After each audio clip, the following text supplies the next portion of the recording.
Great. So today we will be discussing about the earlier we had seen what is training, what is development, how it is important for the companies, how it is important for the trainees who attend those sessions.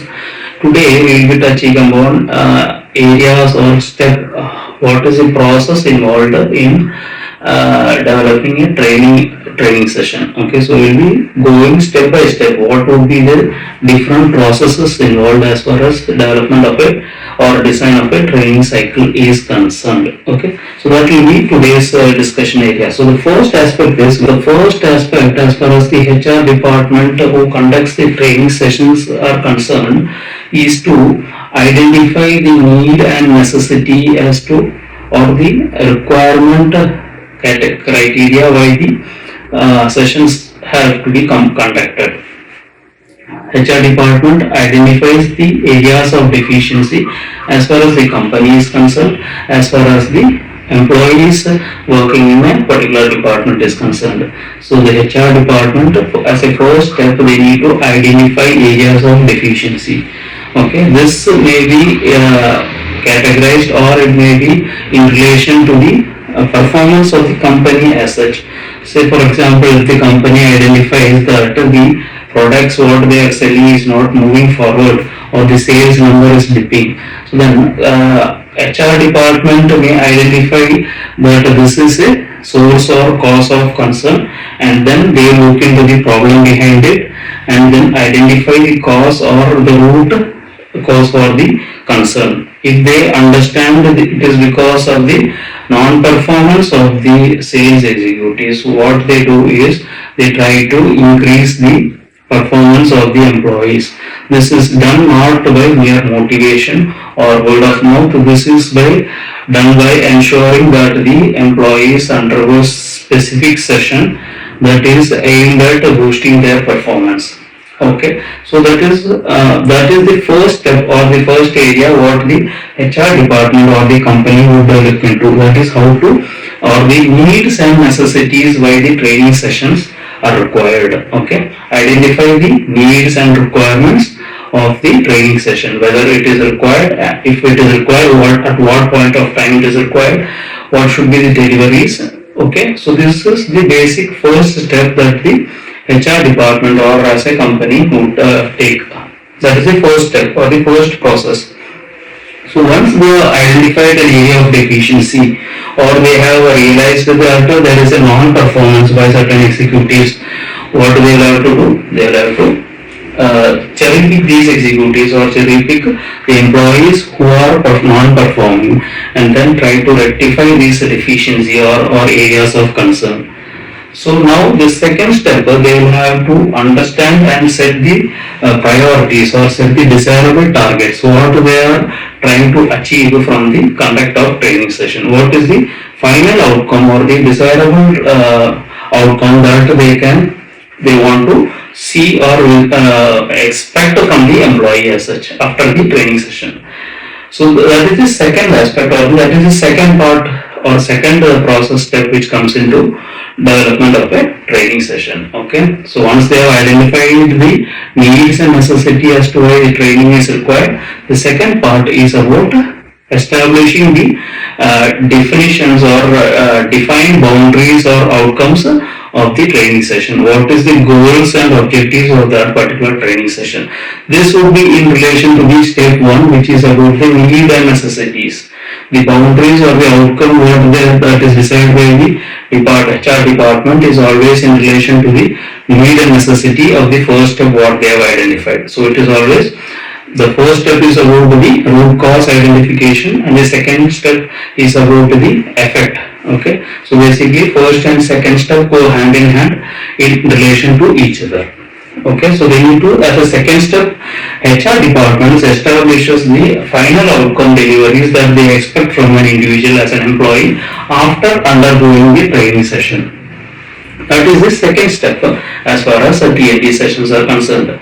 Once they have done that, the third aspect of it is about the designing of the training cycle. Designing as such, it is concerning all the areas about the training session, what starting from who would be attending, what would be the nature of the employees, or what would be nature of the topics of knowledge transfer, how it is being conducted, where it is being conducted, what is the nature of knowledge that is transferred, how it can be transferred, what is the different methodologies or tools that can be used as a knowledge transfer technique. Okay, various reasons or various aspects of as far as the training is concerned. Okay, basically you design the framework and scope of the training as such. Okay, it is all about the third step is all about defining and describing the actual training cycle. Okay, trainings are usually conducted in multiple cycles. It is not a one-time session. It is always a continuous learning process. So, if a company decides to conduct a training session today for so and so period, it is always designed in such a way that there is a follow-up session or there is an improvement session. Because learning is always a continuous process, companies always design their training cycles in multiple steps, or it is a streamlined process, a step after another, a session after another. So it is not a one-time session. That being said, so the third step is purely about designing all the aspects about the training session as such. Okay, all the basic definitions, or like who should be conducting the training session, where it has to be conducted, whether it can be within the workplace or it has to be conducted in a separate environment designed for the training. Who would be the host, who would be the knowledge expert, who would be the subject matter expert, and what would be the session duration. How many participants are expected, or what is the knowledge that is going to be transferred.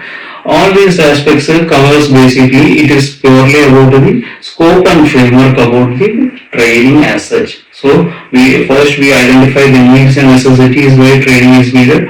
After identifying the need, we then set the goals or objectives framework for the training session. We establish the outcomes or response or the improvement areas as far as the employee is concerned.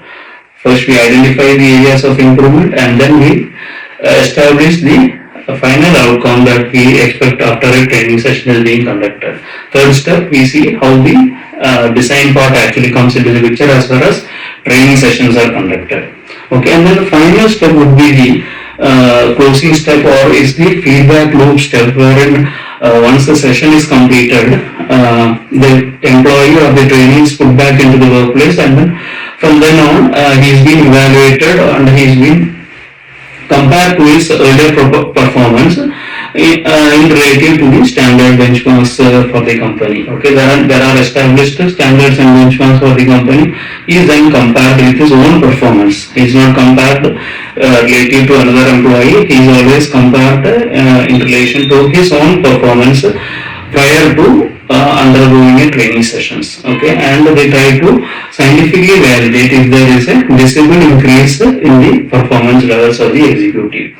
Once they have done that, also this evaluation and monitoring part is a simultaneous process which goes hand in hand. The session hostess or the HR department tries to take feedbacks from different departments, or they take an opinion from different sources of areas, be it top management with regard to the final outcome, or be it say for example a finance department with regard to the budget aspect, or be it any department, or be it directly from the trainees as such. They take feedback from the trainees who have attended the session. So they take feedbacks from different areas, and they collect all these feedback mechanisms, and then they try to this evaluation part which has been happening simultaneously, they try to correlate if the feedback what they receive from different sources or department is in tune with the session outcomes and in relation to the performance of the employee. So all this information is together collated, and then they do the analysis part, and then the outcome or the result or the findings of this analysis is being used for establishing the guideline frameworks for the subsequent session. So the fourth process, or the outcome of the fourth process, is being taken as an input for the design part of the next cycle. So that completes the entire loop or the complete feedback mechanism as far as the training and development sessions are concerned. So basically it involves about the 4 steps. First step is to identify the needs and necessity where training sessions are conducted. Second step is to establish the outcomes or the framework goals, what is expected as an outcome from the company's point of view. Third aspect is about designing the scope, objectives and guideline framework for the training session as such. We design the training modules. And the final aspect is about the feedback and feedback loops and completion of the training cycle. So they analyze the analysis, based on the analysis, they take the result findings into the next training. That is the next session. So this completes the overall steps that is involved as far as the training development cycle is concerned. So today we have covered the various steps involved as far as the T&D cycle is concerned.